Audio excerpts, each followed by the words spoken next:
दोस्तों, इनकलाबी सलाम। 1 जुलाई 2024 से देश को नए आपराधिक कानून मिल गए हैं। कानून की 3 पुरानी किताबें इंडियन पिनल कोड, CRPC, भारतीय साक्ष्य अधिनियम की जगह अब नई किताबें होंगी। भारतीय न्याय संहिता, भारतीय नागरिक सुरक्षा संहिता, भारतीय साक्ष्य संहिता। अब ये किताबें ही भारत में अपराध, सजा, न्याय आदि तय करेंगी। बीते वर्ष संसद में विधेयक पेश करते हुए गृह मंत्री अमित शाह ने तो कहा था, नए कानूनों से गुलामी के सभी चिन्ह समाप्त हो जाएंगे। नए कानून नागरिकों के अधिकारों की रक्षा करेंगे। नए कानून का उद्देश्य दंड देना नहीं, न्याय देना है। आइए इन दावों की हकीकत देखते हैं। हकीकत यह है कि दिसंबर 23 को, जिस दिन इन कानूनों को संसद से पास किया गया था, तब संसद में सैकड़ों सांसद निलंबित थे। हद तो यह है कि इन कानूनों पर संसद में बहस तक नहीं हुई। जब कानूनों को पास करते समय सांसदों के अधिकारों को ठेंगा दिखा दिया गया, तब यह कानून कैसे नागरिक अधिकारों की रक्षा करने वाला है। दावा किया गया कि कानून से गुलामी के चिन्ह समाप्त हो जाएंगे। यह सच है कि आजादी के बाद नए शासकों को दमन की पुरानी मशीनरी के साथ साथ पुराने कानून अपने शासन को चलाने के लिए मुफीद लगे थे। राज्य की संरचना से लेकर कानूनों तक में कुछ बदलाव करके ज्यादातर चीजों जस की तस अपना ली गई। इसी का परिणाम है कि मजदूर मेहनतकश जनता के लिए पुलिस, कोर्ट, जेल हमेशा ही भय पैदा करने वाला अंग महसूस होते रहे। इसमें होने वाले न्याय जनता के लिए हमेशा ही कष्ट और पीड़ा देने वाला ही रहा। एक ऐसी व्यवस्था जहां पर समाज वर्गों में बटा हो, इससे अलग कुछ हो भी नहीं सकता। शासन न्याय के तंत्र के साथ कानून भी शासक वर्ग द्वारा उत्पीड़ित वर्गों के दमन का औजार ही होता है। यहां यह भी जरूर समझा जाना चाहिए कि बीते 200-300 वर्षों में दुनिया भर में शोषित उत्पीड़ित वर्गों के संघर्ष हुए हैं। उनकी क्रांतियां हुई, समाजवादी समाजों का निर्माण हुआ। इन सबके दबाव में पूंजीपति वर्ग को ढेरों किस्म के जनवादी अधिकारों को कानूनी तौर पर स्वीकार करना पड़ा। एक व्यक्ति एक वोट के साथ साथ कुछ औपचारिक समानताओं की घोषणा करनी पड़ी। अभिव्यक्ति की स्वतंत्रता, धार्मिक विश्वास की स्वतंत्रता हासिल हुई। संगठित होने के अधिकार से लेकर चुनाव लड़ने का अधिकार लोगों को हासिल हुए। जनता को यह अधिकार हासिल तो हुए, लेकिन छीनने या रद्द करने की शक्ति भी शासक वर्ग ने अपने हाथों में बनाए रखी। मसलन लोगों को इकट्ठा होकर सरकार या प्रशासन के विरोध का अधिकार प्राप्त हुआ, पर प्रशासन द्वारा 144 धारा लगाकर लोगों के इस अधिकार को छीन सकती है। यही चीज बाकी जनवादी अधिकारों के मामले में भी होता है। पुलिस प्रशासन की मशीनरी के मामले में हमारे देश का हाल और बुरा था।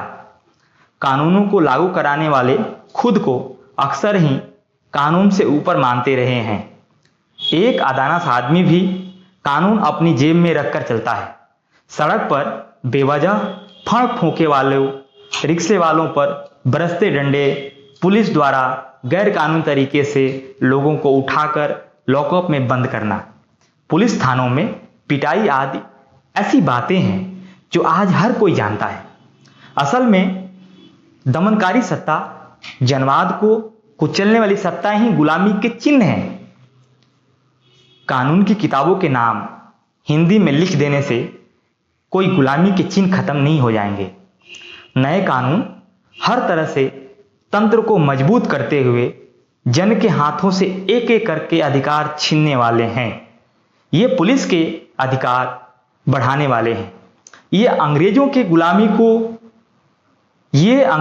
गुलामी को भी कई मायने में शर्मिंदा करने वाली नई गुलामी के दस्तावेज हैं। आइए अब कानून की इन किताबों में झांकते हैं, देखते हैं यहां तंत्र के लिए क्या है और जन के लिए क्या है।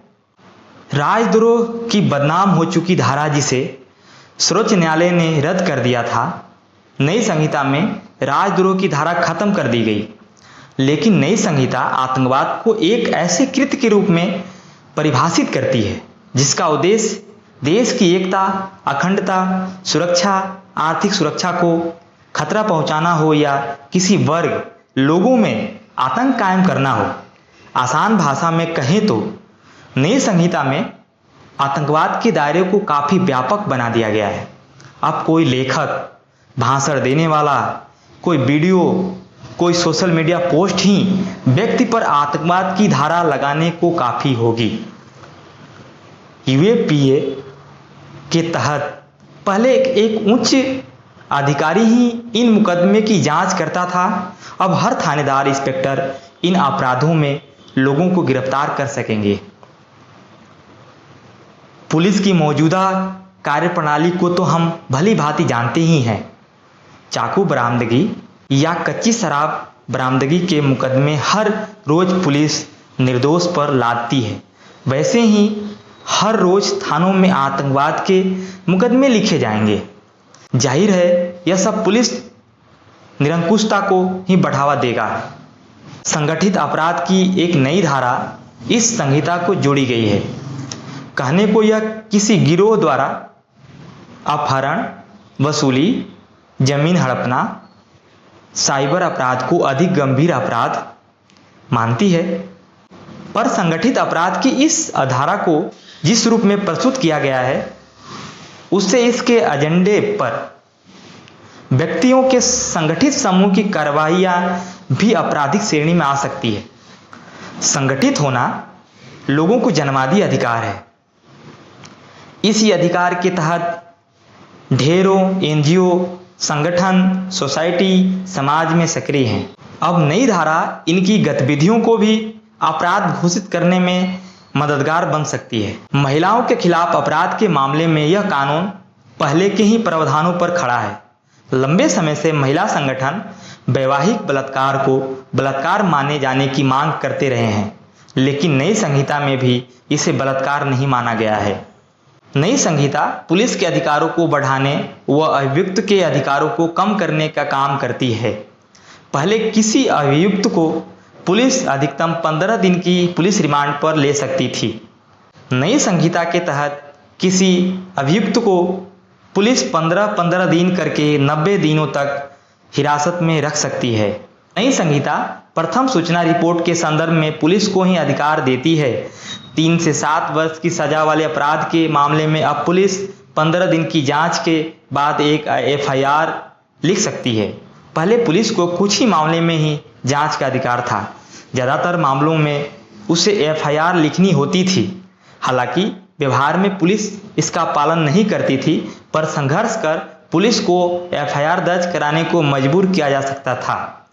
पहले सीआरपीसी में ऐसे आरोपी के लिए जमानत का प्रावधान था जिसने अपराध के लिए तय सजा की आधी अवधि हिरासत में बिता ली हो। नई संहिता में ऐसी जमानत के प्रावधान को समाप्त कर दिया गया है। साफ दिखाता है कि नई संहिता पुलिस की शक्तियों को काफी बढ़ा दे रहे हैं। ढेरों मामलों में पुलिस इन प्रावधानों का इस्तेमाल कर आम जनों की निजता के अधिकार को ध्वस्त करेगी। भारतीय साक्ष्य अधिनियम जो साक्ष्यों तथ्यों से संदर्भित है जिनके आधार पर कोई न्यायाधीश सजा सुनाता है। सर्वोच्च न्यायालय ने भी माना है कि इलेक्ट्रॉनिक रिकॉर्ड के साथ बड़े पैमाने में छेड़छाड़ हो सकती है। इसके बावजूद नया कानून उसे साक्ष्य के बतौर मान्यता देता है। साथ ही जांच के दौरान रिकॉर्ड से छेड़छाड़ रोकने के कोई प्रावधान नई संहिता में नहीं है। इसी तरह पुलिस हिरासत में यंत्रणा, मारपीट को रोकने के लिए न्यायालय व कई आयोग सुझाव दे चुके हैं, लेकिन इन मामलों में नई संहिता पुराने कानून पर ही खड़ी है। पुलिस हिरासत में आरोपी से प्राप्त तथ्य को पुलिस बतौर साक्ष्य रख सकती है। पुलिस हिरासत में आरोपी के घायल होने आदि के संदर्भ में पुलिस को दोषी ठहराए जाने के सुझावों को भी नई संहिता में शामिल नहीं किया गया है। कुल मिलाकर तीनों नए कानूनों के बारे में कहा जा सकता है कि यह फांसीवादी हिंदू राष्ट्र की परियोजना का हिस्सा है। फांसीवाद को हमेशा ही मजबूत राष्ट्र, कठोर कानून की आवश्यकता होती है। वह एक मजबूत क्रूर तंत्र पर निर्भर करता है। नई संहिताओं के जरिए यही सब किया जा रहा है। एक क्रूर दमनकारी तंत्र को और मजबूत किया जा रहा है। पुलिस के अधिकार बढ़ चढ़कर पुलिस राज कायम किया जा रहा है। नए कानूनों की दिशा कठोर कानूनों व पुलिस राज की ओर से। ये कठोर कानून व्यक्ति के अधिकारों को निर्ममता से छीन लेते हैं और पुलिस के हाथों में ढेरों नए अधिकार दे देते हैं। नए कानून देश की मेहनत जनता को पुरानी गुलामी की जगह नई गुलामी की ओर ले जा रहे हैं। देर सवेर मोदी साहब मंडली के खिलाफ जनता वैसे ही संघर्ष की ओर बढ़ेगी जैसा उसने ब्रिटिश शासकों के साथ किया था। पिछली बार उसने देसी पूंजीवादी लुटेरों को निशाने पर नहीं लिया था। इस बार यह गलती नहीं करेगी। नई गुलामी से भरे नए कानून रद्द करो। मेहनतकशों के संघर्ष जिंदाबाद, इंकलाब जिंदाबाद।